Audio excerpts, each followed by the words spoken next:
Assalamualaikum warahmatullahi wabarakatuh.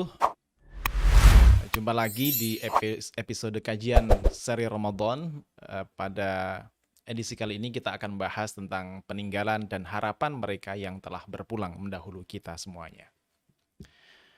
Sebuah hadis sahih yang diriwayatkan oleh Ibnu Hibban menunjukkan bahwa kematian seseorang akan meninggalkan bekas, jejak, bahkan kewajiban bagi mereka yang masih hidup. Di dalam riwayat tersebut Rasulullah SAW mengajarkan bahwa jika ada yang sakit kemudian meninggal di bulan Ramadan sementara dia tidak mampu berpuasa, maka keluarga yang ditinggalkan harus memberi makan orang miskin atau fidyah sebagai pengganti atau qadha puasanya. Bahkan bila ada yang meninggal kemudian mempunyai nazar atau sumpah, ahli warisnya harus melunasi nazar tersebut. Barangkali di musim pandemi kemarin itu, dengan gelombang Delta, Omikron, ada di antara orang yang dekat dengan kita, yang kita kasihi, yang kita sayangi, meninggal sebelum bulan Ramadan. Atau bahkan saat segala aktivitas ibadah dan keutamaan bulan Ramadan sedang berlangsung. Bekas yang ditinggalkan bagi yang masih hidup, sebagaimana disebutkan dalam hadis di atas, adalah kewajiban membayar fidyah dan jika ada, melunasi hutang nazarnya. Namun demikian, jika yang kita kasihi dan sayangi itu meninggal di luar bulan suci Ramadan atau di dalam bulan suci tapi fidyah dan nazarnya sudah dipenuhi, adakah juga jejak, bekas, dan kewajiban yang harus ditunaikan oleh orang yang meninggalkannya, yang ditinggalkannya? Ya, mendengar banyaknya kematian yang sampai pada kita di bulan-bulan kemarin, di tahun-tahun kemarin. Sempat istri saya bilang begini, wah ini malaikat Israel tampak sangat sibuk hari-hari ini. Beberapa tahun yang lalu, sebelum Ramadan, gitu, anak tercinta kami, Rias Hikami Widigdo, meninggal di usia 6 bulan, 10 hari. Dan itu sekitar 17 hari sebelum Ramadan. Dan nenek saya juga demikian, Haji Salihah binti Rais, juga meninggal menjelang Ramadan di usia yang kurang lebih 89 tahun.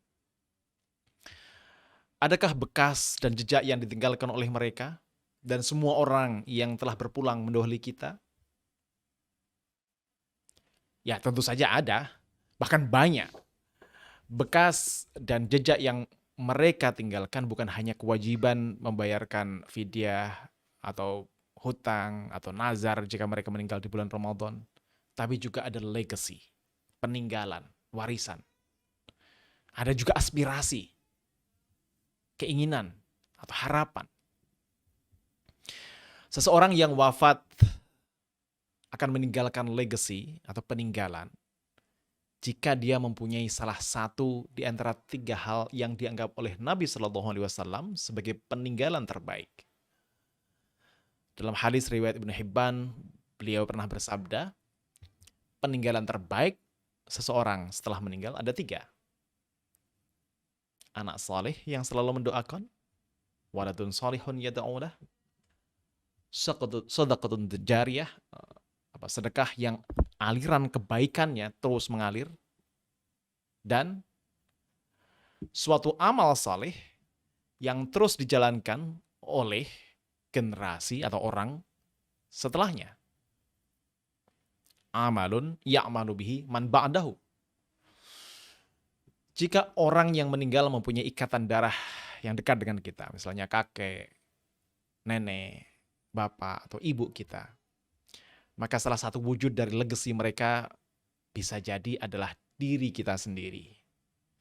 Kita akan menjadi legacy mereka yang baik dengan cara menjadi cucu atau anak soleh yang terus mendoakan. Namun ada cara yang tak kalah penting dari itu, yakni dengan cara meneruskan, mengembangkan, mengintensifkan amal, kebaikan, dan aktivitas yang patut diteladani dari mereka. Kita ingat-ingat apa yang baik dari mereka. Dan kita teruskan hal itu. Ini akan termasuk legacy dalam bentuk amal saleh yang terus dipraktekkan oleh generasi setelahnya. Atau amalun ya'malu bihi man ba'dahu.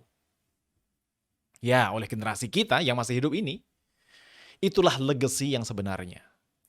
Legacy yang tidak hanya mengalirkan pahala kebaikan buat mereka yang telah berpulang, tapi juga menjadi jembatan keselamatan bagi kita di dunia dan di akhirat.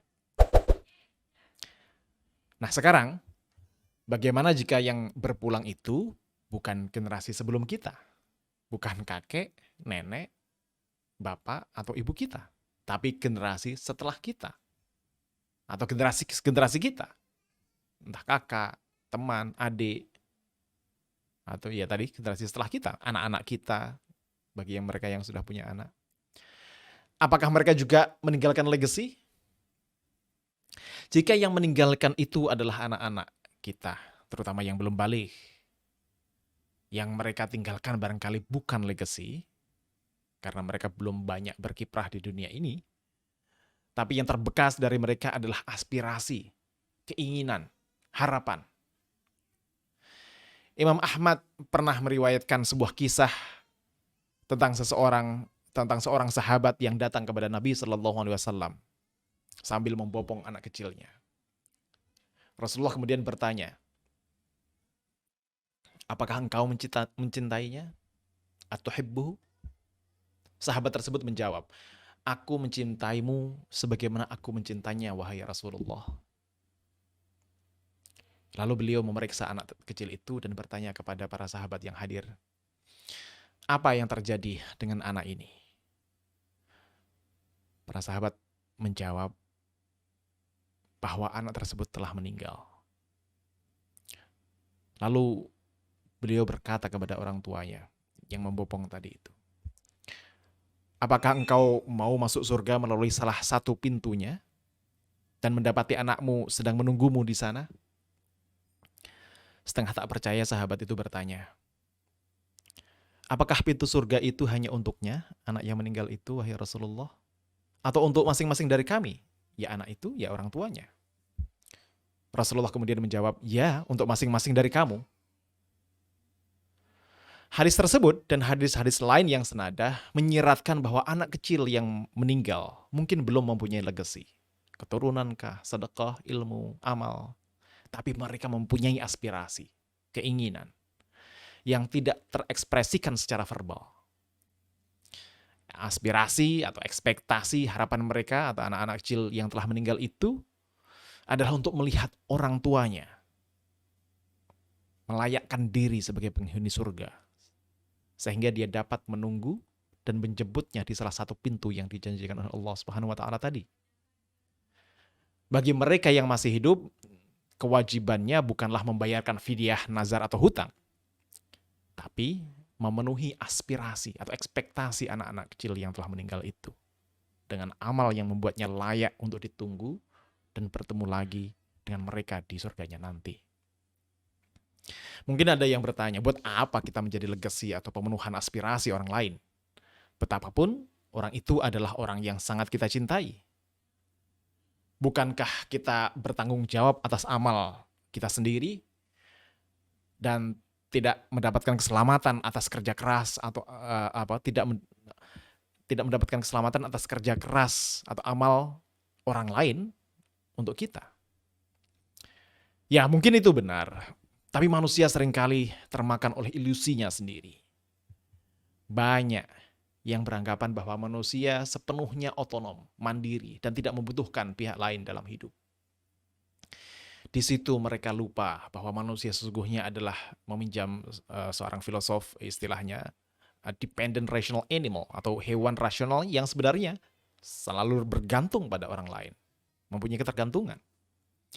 Kita tidak sepenuhnya bebas, otonom, atau punya kuasa penuh, atau tidak bergantung pada yang lain. Setiap kita manusia mempunyai apa yang disebut sebagai kerentanan, vulnerability.